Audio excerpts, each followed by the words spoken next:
Visakha techie Radha Gayatri మృతి case రోజుకో మలుపు తిరుగుతోంది. శ్రీచరణ్ తల్లిదండ్రులను రాధా గాయత్రి కుటుంబ సభ్యులు నిలదీశారు. శ్రీచరణ్ ఎక్కడంటూ ప్రశ్నించారు.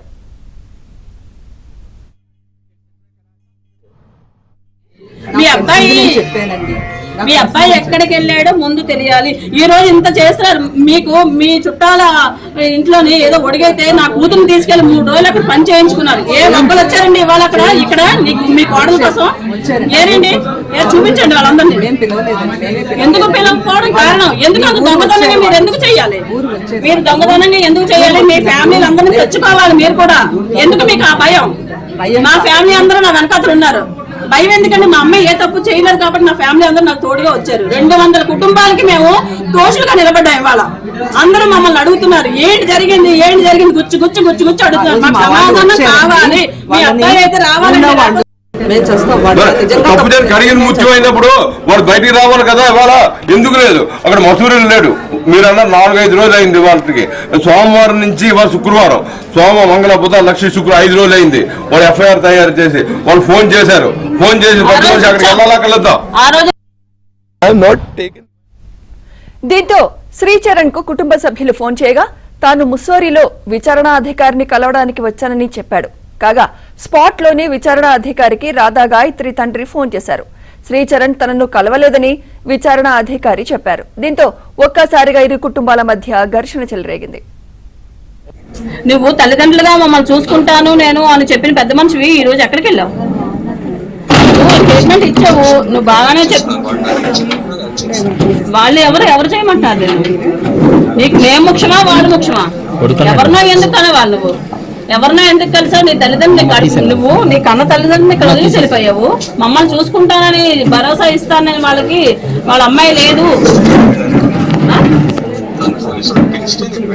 అవును, 4-5 రోజులు 6 రోజుల నుంచి వెళ్ళిన వాడివి ఈ రోజు వరకు పోలీస్ స్టేషన్ కి ఎందుకు వెళ్ళలేదు?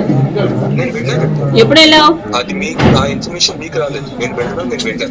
सर मैं अविनाश बात कर रहा हूँ, सुधाकर का रिलेटिव। सर अभी ये श्रीचरण बोल रहे हैं 1 घंटे के पहले आपको मिला था, जैसे आपको मिला था सर आके? ये श्रीचरण हाँ हाँ सर सर ये बोल रहे हैं अभी मिला था 1 घंटे के पहले। मुझे नहीं मिला 1 घंटे पहले। सर आप इन्वेस्टिगेशन ऑफिसर संपूर्ण है ना सर? मुझे नहीं मिला। లైవ్ రిజల్ట్ అండి ఇది. Thank you sir, thank you very much. Okay, hello, investigation officer కి ఫోన్ చేశాను నేను. హలో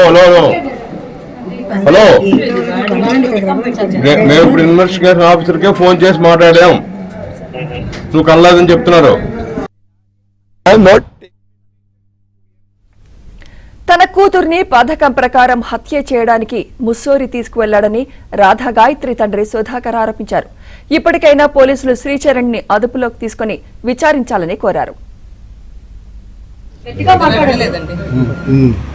మరి భార్య కార్యక్రమాలు జరుగుతున్నప్పుడు కనీసం రావాలి. కంప్లైంట్ ఉండడం వల్ల ఇక్కడ ఉండడానికి అవ్వలేదు. ఇప్పుడు వీళ్ళంటారు వాళ్ళ తల్లిదండ్రులు, ఆ అమ్మాయి తల్లిదండ్రులు అంటున్నారు అక్కడ కంప్లైంట్ ఇచ్చినప్పటికే వాళ్ళు పోలీసులు పిలిచినప్పటికీ వెళ్ళట్లేదు. మీరే తప్పించారంట కదమ్మా, మీరే తప్పించారంట కదా, మీరే తప్పించారంట.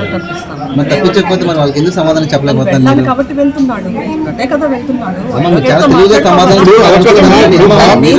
తన మీద మర్డర్ కేసు వేశారు.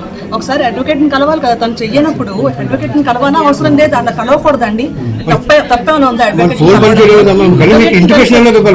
తను మర్డర్ చెయ్యనప్పుడు అడ్వకేట్ ని కలవడంలో తప్పు, అందుకని వెళ్ళాడు. అడ్వకేట్ చేస్తున్నాడు, వెళ్తున్నాడు. వాడు ఇక్కడ వైజాగ్ సిటీలో తిరుగుతున్నాడు, సెల్ స్విచ్ ఆఫ్ చేసి. ఎవరైనా పట్టుకున్నారా వాడిని?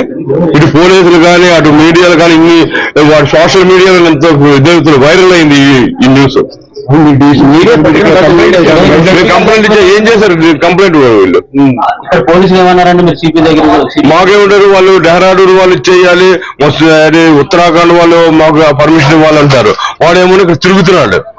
ఇప్పుడు క్రిమినల్ ని ఏ స్టేట్ అయితే వాడు ముందు తీసుకుని ఇచ్చేయాలి, కస్టడీలోకి తీసుకోవాలి. తర్వాత అరెస్టులు, జడ్జిమెంట్లు ఇవి అవిని కస్టడీకే తీసుకోవడానికి ఎవరు ఇవ్వట్లేదు. పోస్ట్ మార్టం రిపోర్ట్ అంటున్నారు. పోస్ట్ మార్టం రిపోర్ట్ చూస్తే వాళ్ళు చూస్తే 15 రోజులు అన్నారు, 20 రోజులు అన్నారు.